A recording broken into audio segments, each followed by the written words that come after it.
il y a 14 ans, sortait sur grand écran Casino Royale, le 21e opus de la série des films de James Bond, bien qu'il s'agisse chronologiquement de la première aventure de 007.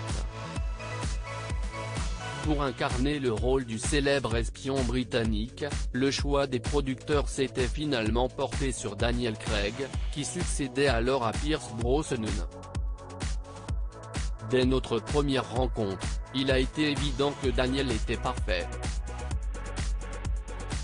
Il a beaucoup de charisme, il est capable de jouer dans un très grand nombre de registres et il est séduisant. Ce rôle est un véritable défi, mais il campe un formidable bond, avait confié la productrice Barbara Broccoli.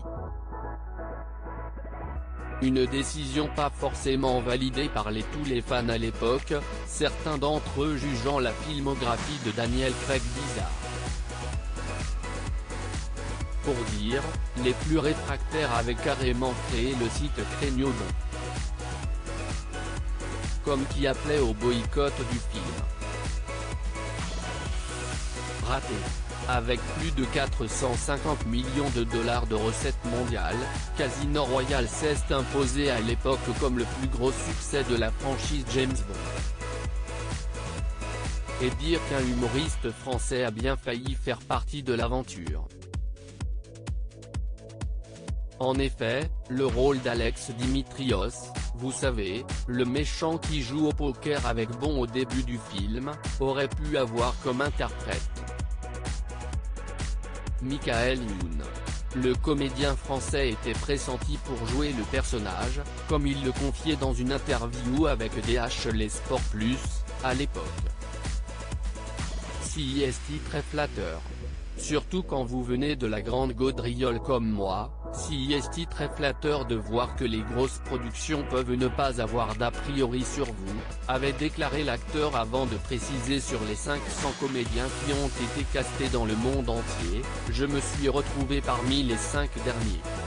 Finalement, CIST un autre acteur français, Simon Abkarian, qui obtiendra le rôle. Une autre française au casting. Il semble vain de parler de Casino Royale sans mentionner l'héroïne du film, l'actrice française Eva Green, qui revient souvent dans les classements parmi les James Bond et girls préférées de la saga. Si au début, l'actrice avait quelques réserves à l'idée de jouer dans un James Bond, elle a vite changé des vis à la lecture du scénario et notamment, à la découverte de son personnage, Vesper Lynd. Vesper est une femme complexe. Elle n'a rien à voir avec la James Bond girl classique qui se balade en bikini en brandissant des armes à feu. Elle est bien autre chose que ça, avait confié Eva Green.